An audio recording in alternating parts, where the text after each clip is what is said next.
Hello guys, this is Mrs. Bly, the Art Bandit, and we are back to talk about one more type of tessellation.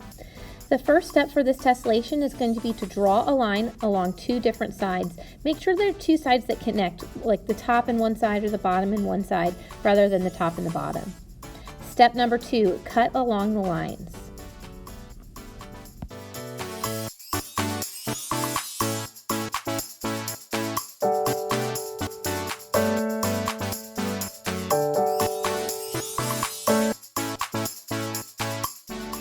Step number 3 is where it changes and gets a little bit tricky.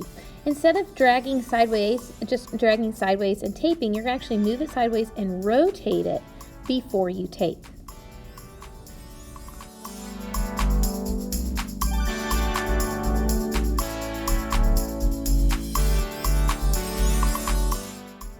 And step number 4 is to move that last piece sideways and then rotate it again before you tape. I'm going to slow this down so you can see that rotation.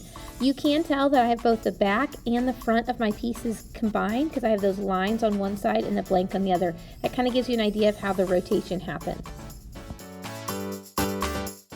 Our next step is to just take your stencil and trace it onto a piece of paper. Normally I say to go ahead and trace in the middle, but because this one's a little tricky, I went ahead and started in the upper left-hand corner just to make things a little bit more simple.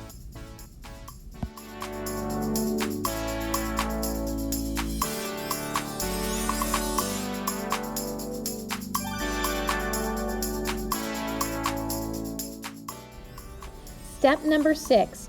Flip and rotate your stencil. You'll notice I dragged it sideways first, and then I'm going to go ahead and flip and rotate or twist my stencil sideways.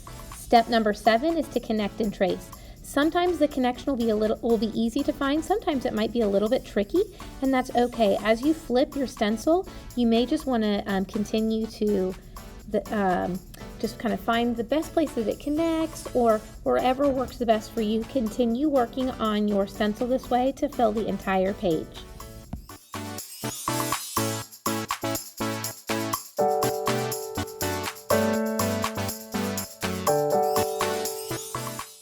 One thing you might notice, especially with this type of tessellation, is that your pieces may not connect 100% perfectly.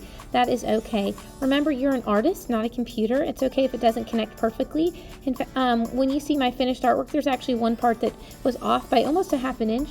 But if you kind of adjust your line slightly, you can make it look like it was fitting all along.